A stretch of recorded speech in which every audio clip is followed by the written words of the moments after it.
順番的に人参ですね、焼いてほぐしてます。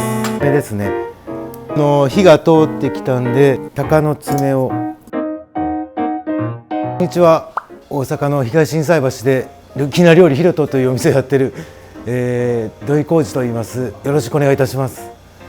で、早速なんですけど、今日は冬なのでかす汁を作っていこうと思うんですけど、家庭でも簡単にできる。でうちの店でもやってるんですけど、僕も20歳に料理人になってですね、今までかす汁という存在を知らなくて、関西のドロドロのかす汁ではなく、味噌汁と豚汁とかす汁をミックスさせたような、そういう感じの家庭でも飲みやすいかす汁に、仕上げていきたいと思います。では最後までよろしくお願いいたします。まずなんですけど、お鍋にごま油を少し入れていただいて、熱してきたら豚肉、これ豚バラですね。豚バラ、うちの店ではちょっとこだわってチャーミートンという鹿児島の豚を使ってるんですけど、それを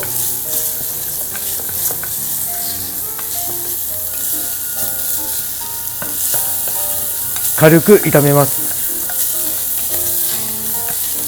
で炒まったらもうこの状態で、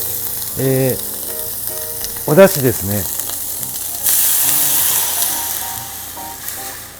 うちのお店はかつおと昆布なんですけど、ご家庭でしたら市販のお出汁で十分だと思います。豚肉とか他に入れる具材でいっぱいうまみが出ると思いますんで。であと今日はもう切ってきたんですけど、もうこれ一食単に入れていきます。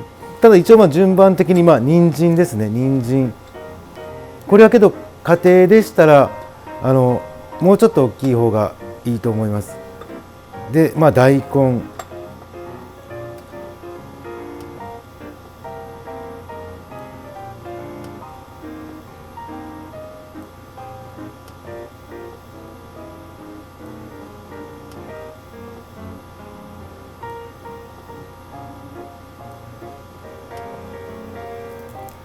油揚げとかは油抜きとかしてるんですか？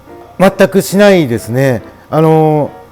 する必要はないと思います。それもうまみになるので。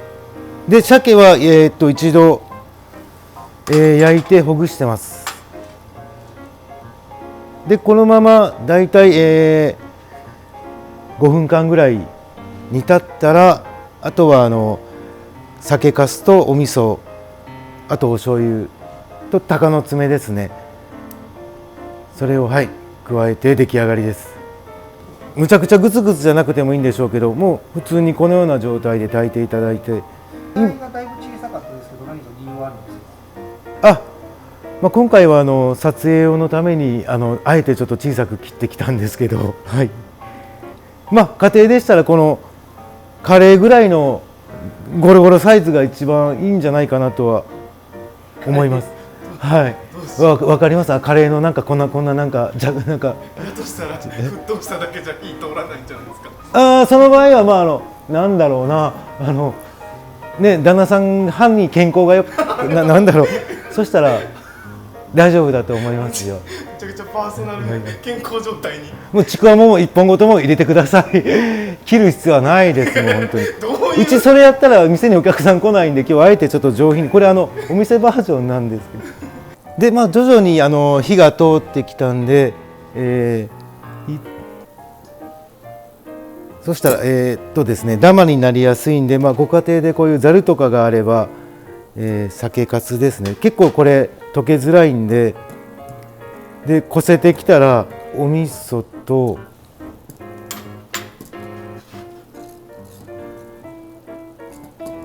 お醤油ですね。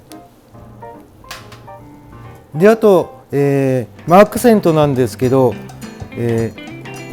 鷹の爪をちょっとだけ、だいたいかす汁とかって一味振る方多いんですけど、先に入れておいたら少しだけピリ辛で美味しいかとは思います。これで完成です。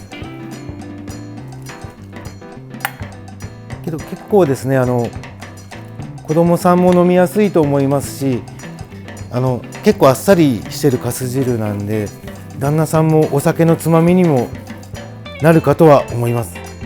こちらで完成です。では早速いただきます。いただきます。どうぞどうぞ。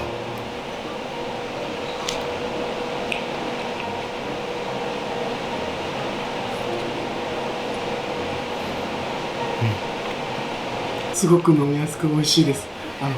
本当にあっさりと飲みます。関西のかす汁と比べてどうですか？でもやっぱりすごいあっさりとしてて飲みやすいかす。うちもお客さんで苦手なかす汁が苦手なお客さんもこれはすごい好きでよく飲んでいただきます。はい。お肉とかが入っていて珍しいと思うんですけど、それは何か理由があるんですか？そうですね、これが僕は豚汁、豚汁ですねが大好きで、それと味噌汁も好きなんですけど、ただかす汁が苦手、それを足して3で割ったっていうで、作り上げたのがこれですね。味噌汁、豚汁、かす汁のもうちょうど中間。いいとこ取りですね。そうですね、いいとこ取りです。それでは今日は本当にありがとうございました。いいねとチャンネル登録をよろしくお願いいたします。よろしくお願いします。